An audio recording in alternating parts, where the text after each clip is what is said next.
त्याची सवय उभं राहून जाणे भीष्माला सन्मान करा.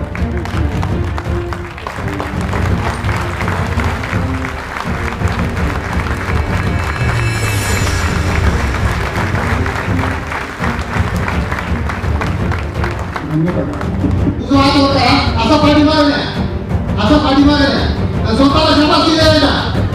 शाबास शाबास शाबास. अहो हा साक्षर टायटल गव्हर्नमेंट ऑफ इंडिया आणि संयुक्त विद्यमाने हा शेतकरी मेळा आयोजित केलेला आहे. आणि म्हणूनच कोविडने आपल्याला शिकून दिले की अन्न आणि आपली इम्युनिटी पॉवर. यही कारण है ये आपका प्रोजेक्ट सफल हुआ है. जबकि महिला ये हमारा तकनीक अपना लेती है तो कोई उसको रोक नहीं सकता है ना. तो ये जो आप कर रहे हैं मैं यकीन देता हूं कि ये एक बहुत ही अपने आप में एक बहुत ही बड़ा सबूत बनेगा पूरा भारत देश के लिए कि ऐसी आदिवासी इलाके जो इतना दूर दूर दूर है. कौन सा वो गांव में ठाकरवाड़ी गांव में हम गए थे. हाँ जेऊल ठाकरवाड़ी लोगों से कितने लोग हैं इधर. हाँ इनकी गांव में जब गया था इतना दूर है वो कहीं हम बोलेरो में भी नहीं जा सकते. थोड़ा हम चल के पड़ते हैं. वो आप इतना प्यार से मुझे सम्मान किया. अभी भी मैं आपका कुआं का वो सोलर पंप का नहीं भूला हूं. वो करवाएगा मैं. जब एक बार में वचन दिया तो उसको करवा के रहूंगा मैं. आप ऐसा मत सोचिए है ना.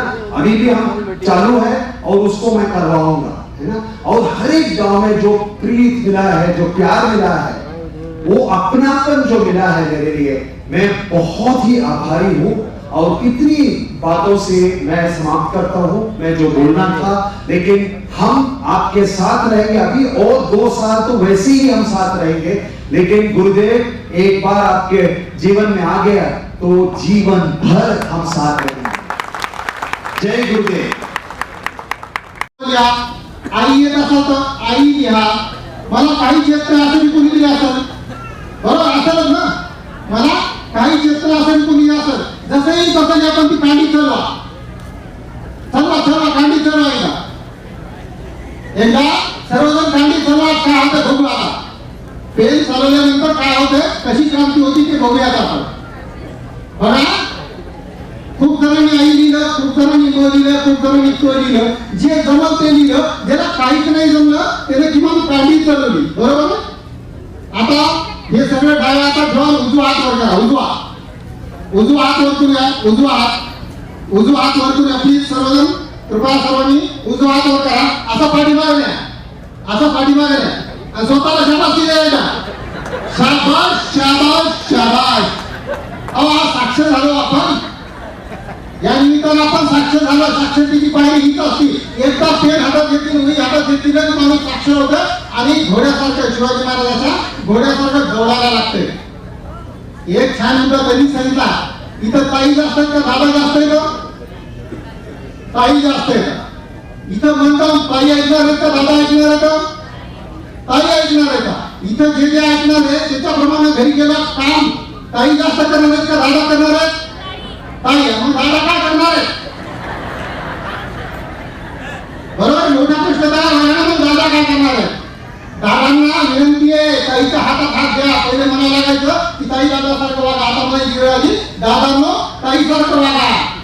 जे रात्री अपरात्री चालू असते ते बंद करा. नम्र विनंती आमच्या सर्व ताईच्या वतीनं. हे बंद झालं की आपल्या समाजाला सुधारण्यावाचून कोणी रोखू शकत नाही. हो समाजाला सुधारण्याचा रोखायला फक्त आपणच कारणीभूत आहे. ताई तर केव्हाच्या तयार आहे त्या उभी बाटली हल्ली करतात. म्हणून आपण सर्वजण करूया. या पद्धतीने आपण गेलो तर आपल्याला लक्षात आलं आपण शेतीमध्ये क्रांती करायला सुरुवात केली. अगोदर नैसर्गिक शेती होती. त्यांनी सांगितलं सुद्धा 1000 वर्षापूर्वी नैसर्गिक शेती होती. मध्यंतरी विज्ञानाचा खूप विकास झाला. खूप चांगली गोष्ट. आधुनिक शेती आली. आधुनिक शेतीमध्ये उत्पन्न खूप वाढलं परंतु जमिनीचा पोत खराब व्हायला लागला. जमिनीचा पोत खराब व्हायला लागला म्हणून परत एकदा आपण नैसर्गिक शेतीकडे वळलो होतो जेणेकरून सुद्धा चांगली राहिली. असा आपण मधला मार्ग काढलेला. असा जर मधला मार्ग असेल तर शिक्षणामध्ये निघू शकते ना, बरोबर? तुम्हाला काय वाटतं? मी प्रश्न विचारतो, हा माझा नेहमीचा प्रश्न असतो. शिक्षणामध्ये गरिबी ही अडचण आहे, शिक्षणामध्ये गरिबी ही अडचण आहे की गरिबीवर उपाय गुणवत्तापूर्ण शिक्षण आहे, बरोबर? एक गाणं छान म्हटले, गरिबीवर उपाय गुणवत्तापूर्ण शिक्षण आहे. आपण सगळेजण, तुम्ही आम्ही सगळेजण, मी पण माझ्या पिढीचा पहिलाच कर्मचारी, माझ्याकडे आपल्यासारखेच अशिक्षित मजुरी करणार, पण मी शिकलो म्हणून इथे येऊ शकतो. ती पेन आपल्याला तयार करणार कसं? एक साधं उदाहरण पाहूया. आपल्याला नेहमीच वाटतं ह्या पोरं औरंगाबादमध्ये पोरं ह्या मोठ्या मोठ्या बिल्डिंग पाहिल्या, मोठ्या मोठ्या शाळा पाहिल्या, आपले पोरं कसे शिकणार हो? मग साधा प्रश्न तुम्हाला विचारतो, थोडा विचार करा. औरंगाबादचे पोरं हुशार आहेत का आपले आदिवासी पाड्यावरले पोरं हुशार आहेत? लोकांना काय वाटते बरं? आपलं उत्तर आहे आदिवासी पाड्यावरचं, आणि लोकांना काय वाटतं? औरंगाबादचे पोरं हुशार आहेत. हा सूट बूट मध्ये येतात, मस्त खतरनाक लगे इंग्रजी बोलतात, छान पैकी ते हुशार आहेत असं वाटतं. असं नाहीये. ती पुस्तकात हुशार कदाचित असतील नाही असं नाहीये, पुस्तकात हुशार असतील ते, पण मला सांगा पुस्तक त्याला चांगलं वाचता येते, पोहणं कोणाला चांगलं येतो? बसलेले मान्यवर एवढ्यांचे नाव काय मला नाही यायचे, आणि बसलेले बसलेले मान्यवर सगळे माझे बंधू आणि भगिनी, सगळे बसलेले विद्यार्थी, सगळ्यांना माझा खूप खूप नमस्कार. आणि आज या ठिकाणी एक मला बोलवलं, पण हा कार्यक्रम म्हणजे हा एक माझ्या शेतकरी बांधवांचाच दिसला मला. तर ह्या शेतकरी बांधवांचा कार्यक्रम आणि वीज मुक्त शेती हा एक मला खरोखर हा कार्यक्रमाचा मोठा अभिमान वाटला आज. हा जे माझंच काम आहे आणि हे कुठंतरी जात आहे, हा एक तर माझं एक स्वप्न आहे की असं काम प्रत्येकाचं शेतापासून केलं पाहिजे. हे काम सुरू करताना मी काही शाळा शिकले नाही, मला लिहिता येत नाही, वाचता येत नाही. आमचा आदिवासी भाग आहे, खूप दुर्गम भाग आहे, अजून तिथं गाड्या जायला सुद्धा व्यवस्थित रस्ता नाहीये, आणि माणसाला पण व्यवस्थित इथून मागं चालता येत नव्हतं. असा दुर्गम भाग आहे, पाणी नाही, सगळी शेतीवरच्या पावसावर शेती करायची. आणि ह्या शेतीमध्ये जरी आदिवासी भाग असला तरी हे वीजचं वापर पांगत चालले, शहरापासून तर आदिवासी पाड्यापर्यंत गेलं. आणि माझ्या पण शेतामध्ये सगळं हायब्रिड गेलं, सगळं खत औषध सगळं काही माझ्या शेतामध्ये पाडलं 4-5 वर्षे. आणि मला रस्ता तर नाहीच अजूनपर्यंत, माझ्या गावाला रस्ता नाही, पण त्या वेळेला माझ्याच घरामध्ये असे थोडे थोडे आजार सुरू झाले. तर मला 20 किलोमीटर 25 किलोमीटर पाठीची बाळ बांधून डॉक्टरकडे जावं लागायचं दवाखान्यामध्ये. आणि मला जाता जाता कधी पैसा असायचा कधी नसायचा. मला जाता जाता एक दिवस विचार आला डोक्यात, घरात आजार नव्हते, हे आजार घरात येतात कुठून? मी रस्त्याने जाता जाता विचार केला आणि घरी गेले. दुसऱ्या दिवशी मी माझ्या सगळ्या शेतीमध्ये फिरले, सगळे बांधव उभं राहून पाहिले. मी माझ्या शेतीक बघितलं, मी दुसऱ्यांच्या शेतीक बघितलं, आणि बांधव उभं राहूनच मी एक विचार केला का आपण पहिले कोणतं बेणं शेतीमध्ये पिकीत होतो, आता कोणतं बेणं पिकीतोय. पहिले कोणते खत आपण शेतीत वापरित होतो, आता कोणते खत वापरितोय. हा मी नुसता बांधव उभं राहून आणि बांधव बसूनच हा अभ्यास केला. आणि मग माझ्याच लक्षात आलं का केमिकल खत औषधाने आणि हायब्रिड बियाणे याच्यापासूनच घरात आजार वाढू लागले म्हणून. आणि आजार तर वाढू लागले हे माझ्याच लक्षात आलं. मला ना कोणी शिकवता, मी माझ्या घरातलं त्या टायमाला बंद करायला लागले. संध्याकाळी मी घरात आले, माझ्या घरातलं बंद करायला लागले. पण चांगलं काम करायचं असलं ना त्याला कुठेही अडचणी येतात, कुठेही विरोध होतो, खूप विरोध होतो. तसा मला माझ्याच घरातून खूप मोठा विरोध झाला. एवढा विरोध झाला का मी रडले, रस्त्यावरले आणि गप्प बसले.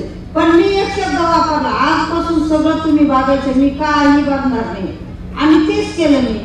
थोडे दिवस मी काहीच बघत नसतं, फक्त काम करायचं, जेवण करायचं एवढंच बघितलं. पण माझ्या घरात एक प्रकार असा झाला का माझा एक नातू आजारी झाला आणि त्याच्याकडे मी दुर्लक्ष केलं. दुर्लक्ष केल्यामुळे त्याचा एवढा प्रकार वाढला का तो 2-3 दिवस तिथंच एक संतेपूर म्हणून गाव आहे तिथे नेला. 5 दिवस आपल्याला ऍडमिट, 3 दिवस संगमनेरला, 3 दिवस नाशिकला, आणि तिथून बाळपार मुंबईला पाठवलं. मग नाशिकला गेल्यावर बाकी सगळं काय कारण जवळ पैसा राहिला नाही, बाळण्याचं कसं, मग अंगावरचे डाग ठेवून तिथून ॲम्ब्युलन्स ठेवून मुंबईला वाढवलं. पण मुंबईला सुद्धा दवाखान्यात घेतला, पण शेवटी म्हणजे आमचे नशीब. तर त्या टायमाला 1.5 महिना ते बाळ दवाखान्यात होतं, तर 1.5 लाख रुपये लागले आणि नाशिक मध्ये गेलो 1.5 रुपया सुद्धा नव्हता जवळ. मग ते बाळ जगवलं आणि तिथून पुढं माझ्या घरातले माणसं मी सांगेल तसं ऐकायला लागले. आणि तेव्हा जर मी दुर्लक्ष करत नव्हते ना, तर ते बाळ एक सुद्धा इंजेक्शन मारायला लागले नसतं, ते घरातच नीट झालं असतं, घरीच नीट केलं असतं. पण दुर्लक्ष केल्यामुळे एवढा मोठा प्रकार घडला. मी शेंद्रे पिकू लागले, मी दिशीबेनं पिकू लागले, माझ्या घरातले आजार कमी होत मला दिसू लागले. मी नातेवाईकांना सांगायचे किंवा बचत गटांना सांगायचे, पण मला खूप लोक हसायचे आणि खूप नावं ठेवायचे, खूप काय बोलायचे. पण मी एक सांगतच राहिले, एक करीतच राहिले. आणि त्या टायमाला मी ऊसतोडी कामगार होते आणि लहानपणचं जर म्हणले तर मला सरांनी सांगितलं का लाकडाच्या मोळ्यावरून सुद्धा प्रवास करीत होते आणि तोच प्रवास माझा सुद्धा घडले. आम्ही लहान असताना 7 बहिणी 1 भाऊ, आमच्या आई 1 बहीण 9 महिन्याची असताना आई वारली. मग खूप खडतर प्रवासातून आम्ही लहानचं मोठं केलं आणि आमच्या वडिलांनी सगळं आमचा सांभाळ केला. पण आमच्या वडिलांनी आम्हाला एक केलं, त्यांनी शाळा नाही शिकवली, ते पण शिकेल नव्हते, पण त्यांनी ज्ञान आम्हाला खूप शिकवलं. महिन्याला 2 महिन्यांना सगळे मुलं जवळ बसायचं ते ज्ञान शिकवायचे आणि तेच ज्ञान मी डोक्यामध्ये ठेवून आज मी कधी अंगणवाडी बालवाडी माहित नाही, कधी अक्षर ओळख नाही, पण तेच ज्ञान मी एक शब्द डोक्यामध्ये ठेवून आणि तोच शब्द आज तेच ज्ञान मी समाजाला सांगते. कारण माझे वडील सांगायचे त्या टायमाला, आणि गरिबी आली तर लाजून, श्रीमंती आली तर माजून, आणि खरोखर कोणीच माजू नये. टाकीचं गाव सोसल्याशिवाय देवपणा येत नाही. कोणत्याही कामात मरून निघायचं पण सरून निघायचं नाही. आणि हेच काम करून मी हे काम मोठं केले. आणि हे काम करताना मला खूप काय अडचणी आल्या. मग बचत गट बाईकला जोडल्या गेले. माझे एवढं मला समाजात फक्त काम करायचं होतं, पण माझं 12 वर्षी लग्न झालं एवढा प्रवास कठीण झाला का मला कुणासंग बोलायचं नाही, कोणच्या घरी नाही, कुठं बाजार नाही, हात नाही, काय नाही, फक्त शेत आणि घर. काय आपण समाजात काम करणार आहे. पण माझ्या मनाची एक धडधडी होती का समाजात काहीतरी काम करायचं. माझ्या मोठ्या मुलांनी 10वीची शाळा सोडली तेव्हा मला समाजात काहीतरी काम करता आलं. म्हणजे मी फक्त बचत गट तयार केले आणि बचत गट तयार करून बाईकला जोडले. त्या टायमाला मी ऊसतोडी कामगार होते. ऊस तोडून गेले का हाताला काही काम नसायचं. मी रोपं तयार केले. मी 5 वर्षे रोपं तयार केले. रोपं तयार करून पाऊस पडला का बचत गटाच्या मार्फत प्रत्येक महिन्याला 1-1, 2-2 रोपं देऊ लागले आणि हळदी कुंकाचा कार्यक्रम घेऊ लागले. त्याला पण माझ्या काही वाण द्यायला पैसा नसायचा. मी 1-1 वाण म्हणून रोपं देऊ लागले. त्या टायमाला बाईकची माझी ओळख झाली आणि तिच्यातून बियाची सुरुवात झाली. मग बाईकचे साहेब फक्त माझ्याकडे पाणी प्यायला फिरले आणि मी टोकरीमध्ये असे टोकरी भरून थोडे गतुरे घेऊन बिरा चालले होते आणि एक दिवस बसून निवडीत होते. ते माझ्याकडे फिरले. फक्त त्यांनी पाहिलं का मावशी काय करतात. मी म्हणजे काय नाही, पाऊस पडलाय चालेल बिरा. म्हणजे कशाचं नाव सांगते का. म्हणजे एवढं कुठं तुम्हाला नाव सांगू मी. आणि त्याने मला विचारलं कोणत्या बाजारची खरेदी. म्हणजे बाजारची खरेदी नाही सर, ही पारंपरिक घरची खरेदी. ते मला म्हणे कशी काय घरची खरेदी, लोक नवीन करतात, तुम्ही कशी घरची म्हणता. आणि कोण म्हणजे माझ्याकडचे अर्जुन वाण नव्हते, ते मी माझ्याच गावातून आणले. दुसऱ्या गावचं एक सुद्धा बिने. मग थोडासा अनुभव मी माझा त्यांना सांगितला आणि मग ते गेले. ते 3ऱ्या दिवशी मला ना माहिती आले. तेव्हा मी मोठ्या प्रमाणामध्ये राखेतून बी चाळत होते. ते त्यांनी बघितलं हे काय करतात. म्हणजे पारंपरिक आणि मातीच्या मडक्यात राखेत बी ठेवतो. त्यांनी सगळं बी काढायला सांगितलं व ठेवशाला आखाने. त्याला 150-100 सवाशे वाण माझ्या घरात भेटला. आणि मी म्हणते माझं दिशी आहे, माझं गावरा नाही, पण तुम्ही नाही ना म्हणते, समोरचं नाही म्हणते. मग ते सगळं तपास आणलं. ते जुनं ते सोनं खणखणीत ते सगळं दिशी निघालं. आणि बाईक संस्थेच्या लोकांनी एवढी मला मदत घेऊन आज जगासमोर काम केले आणि जगासमोर काम घेऊन. पण माझं एक स्वप्न आहे, प्रत्येक शेतकऱ्याच्या बांधापासून हे DCB केलं पाहिजे. प्रत्येक शेतकऱ्यांनी हे DCB केलं पाहिजे. प्रत्येकाच्या घरापाशी किचन गार्डन पाहिजे. प्रत्येकाच्या घरापाशी परसबाग पाहिजे आणि प्रत्येकाच्या ताटात विषमुक्त अन्न आलं पाहिजे. परत माझं कामाचं स्वप्न पुरं होईल. आता आमचं इथं काय आहे, दरवर्षी जे आणतात मी प्रश्न विचारते शेतकरी बांधवांना, आपण मी दरवर्षी विकत आणतो का घरातच फिरतो? विकत आणतो. आम्ही कधीच विकत आणत नाही. पारंपरिक या वर्षी जे ना पिकलं मागच्या वर्षाचं बी तसंच राखीत घालून पितो आणि ते दिवस पुढच्या वर्षी फिरतो. असं देशी बी जर असलं ना तर ते 3 वर्ष उगवून त्याची जशी तशीच होती आणि खाण्यासाठी 10 वर्ष रेड. मग आपण काय विकत आणा? आपण शेतकरी ना, आपण का विकत आणा? आपलं बी आपणच ठेवलं पाहिजे ना. जुन्या आजी असतील, जुन्या आजोबा असतील, मोठ्याने मोठ्याने ज्वारीचे कणस ठेवायचे, ठेवत होते का घेण्याला? भाजीचे कणस ठेवायचे. मग आता का आपण ठेवीत नाही? आपल्या शेतात मध्ये आपण बी पीक घेतो. आपल्या घरामध्ये आहे का? तुमच्याकडे आहे का? नाही. मग दरवर्षी पेरायचं, दरवर्षी आणायचं, विकत आणायचं. त्याला खत आले, त्याला औषध आले, त्याला नाही बाजारभाव भेटला का त्याला शेतकरी चाला आत्महत्या करायला. मग आपण काय करायचं? आपलं जे ना आपण का नाही साठवायचं? आपण का दुसऱ्याकडे मागायचं? आम्ही नाही मागते दुसऱ्याकडे, आम्ही शेजाऱ्याकडे मागत, पण दुकानामध्ये बाजारामध्ये नाही जाणार. म्हणजे तुम्ही आम्ही सगळ्यांनी केलं पाहिजे. याचे सगळे एकात एक आले पाहिजे. माझ्यासारखी प्रत्येक गावात एक रायबाई तयार झाले पाहिजे. आणि पैशाच्या बँका प्रत्येक गावात आहेत. प्रत्येक गावोगाव गल्यांगल्लीने पैशाच्या बँका आहेत. पण प्रत्येक गावामध्ये एक देशी द्यायची बँका तयार झाली पाहिजे आणि माझ्या शेतकरी बांधवांची आत्महत्या सुद्धा चुकली पाहिजे. म्हणजे काम का आपण होत नाही? आपण का करीत नाही? मी त्याच्या कामाला एवढ्या अडचणी आल्या, मला कधी पैसा अजूनही मला पगार पाणी नाही. लोक म्हणतात त्या मावशीला लय पगार असेल, लय असेल. अहो माझी समाजी सेवा आहे, फक्त समाजासाठी काम आहे. कुठला मानधन नाही, कुठला पगार नाहीये मला. आणि लोकांचा गैरसमज झालाय. पण मला आता हे पुरस्कार किती आहेत बघितले आहे कोणीतरी? मला घरामध्ये सांगा नाही यायचे. मी कधी लोक आले तुम्ही मोजलेत का हे पुरस्कार? कशाला मोजू तुम्ही? मला काय करायचं ते पुरस्कार मोजून? जेवढं शेतकरी घडतील, जेवढ्याच्या ताटात विषमुक्त आणले ते माझ्या कामाचं स्वरूप आहे, ते माझ्या कामाचं स्वरूप आहे. पुरस्काराचा नाही मला विषय. आता पुरस्कार म्हणले तर दिल्लीमध्ये मला 4-5 टाइम भेटले. नारी शक्ती, पद्मश्री, खुशीभूषण हे नाही नाव सांगता यायचे मला, पण किती पुरस्कार भेटले. तरी हे पुरस्कार माझे नसून माझ्या ह्या काळ्या मातीचे पुरस्कार आहे. माझ्या बियाचे, माझ्या सगळ्या शेतकरी बांधवांचे पुरस्कार आहे. मी स्वतःला कधीच नाही म्हणत का पद्मश्री, नारी शक्ती हे पुरस्कार माझे म्हणून. मी ह्या काळ्या मातीचं नातं जोडलं. मी एक निसर्गाची शाळा शिकले म्हणून हे पुरस्कार माझ्यापासून आले. तर हे पुरस्कार मी माझे कधीच नाही म्हणणार, सगळे माझ्या शेतकरी बांधवांचे, माझ्या मातीचे. तर खरोखर हेच काम करत असताना माझं एक स्वप्न आहे, आपण का करू नये? आणि हे तर आपण केलंच पाहिजे. शेतकरी बांधवांनी हे केलंच पाहिजे. प्रत्येकाच्या आता काही शाळांवरून मला सर लोक येतात, आगरीपाळीची मुलं येतात. आता उद्या नगरचे आधीच येणार होती पण मी उद्या थांबवलं. बेस आगरीचे मुलं, कृषी खात्याचे येतात माझ्या शिकाय. आणि आजी कशी काय आली? मी म्हणते आजीच शिकेल नाही तर तुम्हाला काय शिकवणार? काय शिकवणार आहे? आजीच नाही शिकेल तर काय शिकवणार आहे? पण ते म्हणतात आजी तुमच्याकडे जे नॉलेज जे ज्ञान आहे ते आम्हाला शिकायचे.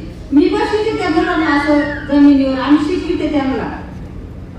आणि मग हे काम एवढे कोणीचे मुलं आले मला मुलांना जास्त शिकवायला चांगलं वाटत होतं. कारण हे काम जे आहे हे पुढच्या पिढीसाठी मी करून ठेवलेलं आहे. हे जुनं ते सोने हे पुढं पाहायला नसतं भेटलं, पण हे पुढच्या पिढीला कसं आपण पुढच्या पिढीला माहिती करू हे तुमचं आमचं सगळ्यांचं काम आहे, माझं एकटीचं काम आहे. ह्या कामामध्ये आमच्या भागामध्ये आमच्या खेड्यामध्ये केलं ना 3,500 महिला तयार केल्या आणि प्रत्येक गावामध्ये 100, 200, 300 शेतकरी तयार केले आणि सगळं सेंद्रिय शेती. मला सेंद्रिय शेती आमच्या अजून गाई आहेत, म्हशी आहेत, शेळ्या आहेत. सेंद्रिय शेती मला पण माहित नव्हती. मी म्हणत सेंद्रिय शेती कशाला म्हणते? आमच्या इथे सगळं सेंद्रिय शेत, सगळं शेणखत. मी एकाच ठिकाणी सेंद्रिय शेती बघितली का गाणखत बघितली, याला सेंद्रिय शेती म्हणतात. तेव्हापासून मी सगळं काय माझ्याकडे बाहेर गावचे महिला येतात शिकायला. मी सगळं महिलांना करून दाखवलं. गाणखत शिकवलं बाईकच्या माध्यमातून. बाईक संस्थेची मोठा पाठिंबा मला त्यांच्या माध्यमातून. जीवामृत शिकवलं, गांडूळ शिकवलं, गांडूळ पाणी शिकवलं, कीटकनाशक शिकवलं आणि आजही आमच्या शेतीमध्ये सगळं येते. खत कसं ते वापरायचं माहीतच नाही. आणि प्रत्येकाच्या शेतामध्ये माझ्या आता बिमलं तर 11 जातीचा वाळगेवडे, 30 जातीचा भाजीपाला, 16 जातीचं भात आहे. आणि कमिटीच्या मार्फत आता जास्त भात नागल्या, नाचणी, वरई 12 13 जातीचे झाले. पण हे 18 जातीचा वाळगेवडा, 16 जातीचं भात, 30 जातीचा भाजीपाला हा माझ्या स्वतःच्या घरातला आणि आम्ही आज समाजाला द्यायचे. तर ह्या कामामध्ये आपण जर तुम्ही आम्ही सगळे एकत्र आलो ना तर खरोखर हे काम मोठं झाल्याशिवाय कधीच राहणार नाही. आणि ह्या कामामध्ये मला एक बाईक संस्थेचा मोठा सपोर्ट आहे. बाईकच्या माध्यमातूनच आज जगासमोर गेले आणि बाईकच्या माध्यमातूनच आज हे काम मी केले. आता मी अजूनपर्यंत शेतात काम करीत असते. आता बरेच लोक येतात माझ्याकडे, पुढे ती पोटेरी आजी, पुढे ती मावशी, मी जाते त्यांच्या बरोबर. मी त्यांच्या बरोबर गेलो, घ्या ना त्या मावशीला बोलून, घ्या ना त्या आजीला बोलून. म्हणजे लोकांना असं वाटतं का एवढी मोठी पद्मश्री मग तिला काय असेल. पण मी एक काळ्या मातीत जन्मले. मला किती पुरस्कार, किती नाव मोठं झालं, किती पैशाने मोठं झाले, पण ह्या काळ्या मातीचं नातं मी कधीच नाही सोडणार. आणि समाजाचं काम हे शेवटपर्यंत मी करीतच राहणार. आणि आदिवासी भागामध्ये मी एक आदिवासी महिला आहे. आणि खरोखर जेवढं मी एक आता म्हणजे दुसऱ्या आदिवाशांचं आदिवाशाचं जेवढं ज्ञान आहे एवढं कोणाचं ज्ञान नाही. आणि आदिवासी समाज जो आहे ना हा खूप मागं पडलेला आहे. अजून आमच्या सकत असं कोणी येत नाही. मला फक्त एक बाईक संस्था भेटली, पण आता बाईक संस्था आमची डोंगर दऱ्यामध्ये फिरून पायी फिरून ज्या कर्तृत्वान महिला आहेत ह्या बाईक संस्थेनेच फक्त पुढे आणलेले. बाकी बाईक संस्था सोडून आमच्या अजून कुठलीही एकही संस्था आली नाही का कुठले कोणीच आलं नाही. पण तरी पण एवढ्या दुर्गम भागामध्ये लोक मग मला विचारतात कसं काय तुम्ही एवढ्या दुर्गम भागामध्ये काम केलं, कसं काय पाणी नाही. आणि खरोखर पाणी नाही, अजून रस्ता नाही गावाला जायला. मग हे काम करत असताना मी दिल्लीमध्ये गेले पुरस्कार घ्यायला. आता पहिला नारी शक्ती पुरस्कार मी घेतला होता, मागून पद्मश्री घ्यायला गेले. राष्ट्रपती मला म्हणे का तुम्ही चप्पल नाही वापरते का. म्हणलं वापरतो. मग आता तुमच्या काय चप्पल नाही. म्हणजे आमची एक भारतीय संस्कृती अजून जपलेली. मंदिरात घरात गेलं तर चप्पल बाहेर, मंदिरात गेलं तर चप्पल बाहेर. म्हणजे इथे माझी चप्पल बाहेर आहे म्हणे तुम्ही एक भारतीय संस्कृती खूप मोठी जपलेली म्हणजे जपायलाच पाहिजे. आणि त्याच्यावर मोदीला मी नारी शक्ती पुरस्कार घ्यायला गेले तेव्हा माझं काम एक मी मोदीला सांगितलं होतं की एक DCBची बँक मी तयार केली नगर जिल्ह्यामध्ये, अकोला तालुक्यामध्ये एक दुर्गम भाग आहे त्या भागामध्ये. म्हणजे एक मी बँका पाला कधीतरी. आणि आता गेलो मी इकून माझ्याकडे येत होते. इकून येता की नाही काय शुद्ध मदत बीज माता कसं काय काम चाललंय तुमचं. म्हणजे तुम्ही ते येणार बरं चाललं म्हणजे तुम्ही ते येणार होते ना बँका पाहायला. म्हणे कोरोनाने नाही येऊन दिलं. म्हणजे आता संपली कोरोना. पण आजकाल मी म्हणते पैसा का पैसा ओळखतो, पुढाऱ्या का पुढारी ओळखतो, पण अजून गरीबाचा विषय कुठंच नाही. कारण हे काम माझं 1 वर्षाचं नाही, माझं 30 वर्षाचं काम आहे. फक्त मला मी आता पुण्यात पुरस्कार घेत होते. लोक लय मन व्यक्त करत होते 1 भेटला, 2 भेटले, 3 भेटले. मी खरोखर तिला मनापासून म्हणले एवढे पुरस्कार लोक मन व्यक्त करताय. मला किती भेटले सांगता नाही येणार म्हणले, पण याला ठेवायला जागाच नाही.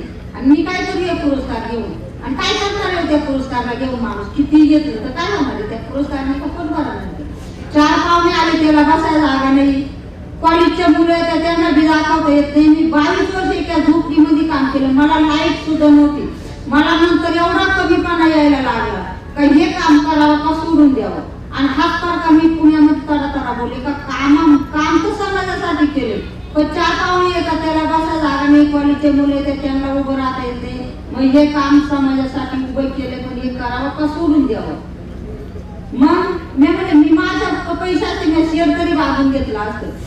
त्याच ते जो चंद्रकांतला म्हणतात मी एक बीज बँक आणि एक घर बांधून देतो. म्हणजे माझ्यासाठी नका देऊ, पण माझ्या आलेल्या पाहुण्यासाठी आलेल्या विद्यार्थ्यांसाठी दिलं बांधून तर जन्मभर तुमचे उपकार मी विसरणार नाही. आणि नाही विसरणार. आज त्याने 1 महिन्यामध्ये मला खूप मोठं घर बांधून दिले. आणि आजही मी आहे तेच घरात आहे.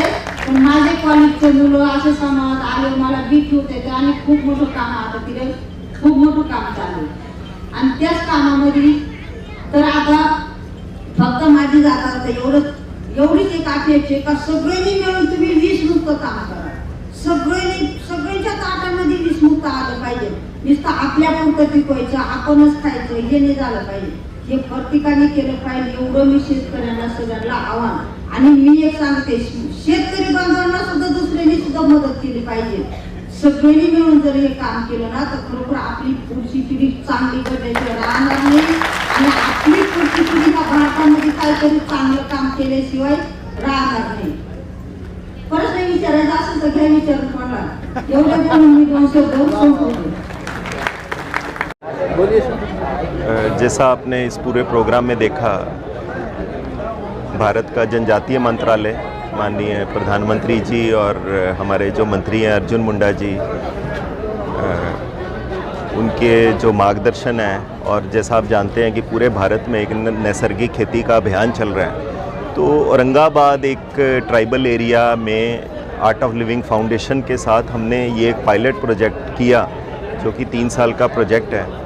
और इस प्रोजेक्ट में लगभग 10,000 फार्मर्स को जोड़ने का नैसर्गिक खेती के साथ एक पूरा जो अभियान आर्ट ऑफ लिविंग फाउंडेशन ने शुरू किया, ये पूरा का पूरा जो प्रोग्राम को डिज़ाइन किया गया वो लोगों को साथ में लेके कि कम्युनिटी के ही जो मेंटर्स हैं उनको पहले डेवलप किया जाए, फिर वो जो मेंटर्स हैं वो जो ट्राइबल एरियाज़ में हमारे जो खेती करते हैं, जो महिलाएं हैं और जो पुरुष हैं, उनको जोड़ा जाए।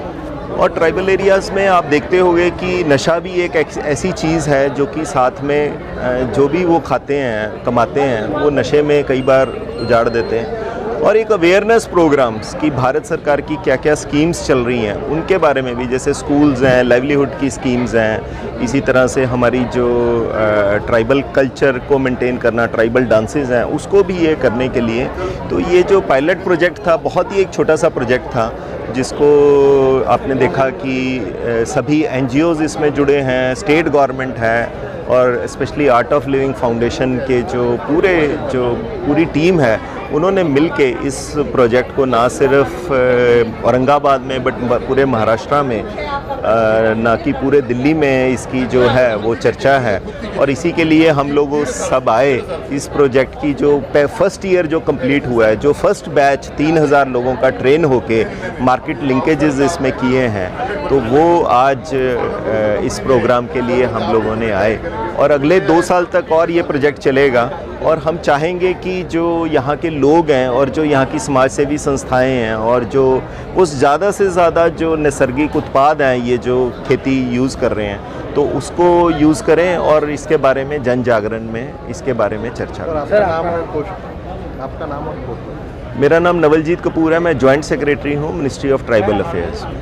जी। नैसर्गिक औरंगाबाद 2022 महोत्सव क्या कहें? नैसर्गिक खेती के बारे में जो गवर्नमेंट ऑफ इंडिया और आदिवासी मंत्रालय महाराष्ट्र और श्री रविशंकर जी आर्ट ऑफ लिविंग फाउंडेशन, इन्होंने संयुक्त मिलके जो आदिवासी लोग हैं जो नैसर्गिक खेती कर सकते हैं, कर रहे हैं, या उसे जो आप में खेती से या आने वाले माल में जो केमिकल्स जहर जिसे बोलेंगे अपन, उससे मुक्ति के लिए नैसर्गिक खेती बोलो विष मुक्त अनाज या वो मिलना चाहिए, उसके बारे में ये काफ़ी बड़े पैमाने में शेतकरी लोग यहाँ आए थे।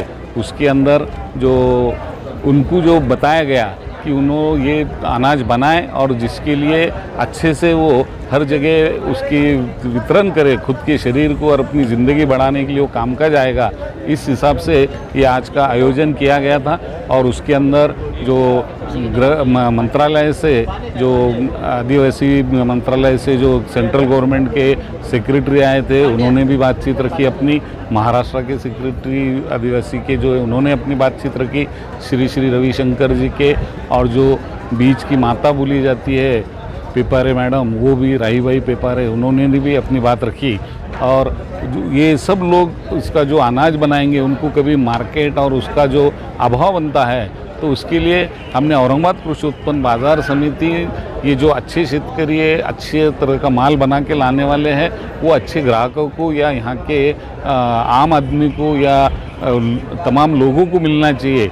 इसके लिए जैसा अभी हमने अम्बा महोत्सव किए थे उसी तरह ये नैसर्गिक खेती वाला या विषमुक्त खेती के जो भी अनाज इन्हों लाएंगे उसके लिए अपने बाजार समिति एक जगह दिला के वो शेतकरी और ग्राहक दोनों में अच्छा समन्वय करके उनको ये माल मिलेगा इसकी व्यवस्था करेंगे। शेतकरी के दिल में कहीं ना कहीं डर रहता है कि अगर नैसर्गिक खेती करते हैं तो हमको जो है तो सरकार की तरफ से डबल भाव नहीं मिलेगा या खर्चा ज़्यादा आता है। नैसर्गिक खेती को वक्त भी ज़्यादा लगता है और केमिकल की जो खेती होती है वो फास्ट होती है और खर्चा भी कम आता है, मेहनत कम लगती है। तो सरकार की तरफ से आप पॉलिटिक्स को भी ज्वाइन करते हैं तो सरकार की तरफ से क्या नहीं, सरकार को यही बोला जा सकता है कि ये जो नैसर्गिक खेती करने वाली इसकी उपज कम होती है, इसलिए भाव इसको ज़्यादा से ज़्यादा मिलने के लिए अब जो जिसका देखो जो जोहरी की जिसको गहिरे की जोहरी को परख होती है उस तरह ये अनाज की परख जो लोगों को वो उसके लिए ज़्यादा पैसा देने को भी तैयार है, लेकिन उसके बारे में उसकी क्या बोलेंगे क्वालिटी के एश्योरेंस और वो इसलिए श्री रविशंकर जी का फाउंडेशन और गवर्नमेंट के ऑफिसर और मार्केट कमेटी ये मिलके या इन्होंने जो अच्छे क्वालिटी का हमें जैसा लिस्ट दे दिया ये फार्मर का इतना माल अच्छे क्वालिटी का इस साल बिकने आने वाला है, वहाँ तक हम बोलेंगे इतना माल लीजिए ये अच्छे से है और वो हमारे मार्केट कमेटी से बिकवा देंगे। और गवर्नमेंट का आप बोले उस तरह गवर्नमेंट को अगर इसको प्रोत्साहन देना है तो इसके लिए कुछ हटके भाव इसके अलग से डिक्लेयर करे या इसके लिए कुछ सब्सिडी बताए जो ये शेतकरी काम करते हैं या उगाते हैं उनके लिए अलग से ज़्यादा व्यवस्था करे तो फिर आप बोले उस तरह का वो उसको दिलचस्पी इधर के लिए बढ़ जाएगी। सर आपका नाम और पोस्ट बता दीजिए। जगन्नाथ काले, सभापति औरंगाबाद कृषि उत्पन्न बाजार समिति औरंगाबाद।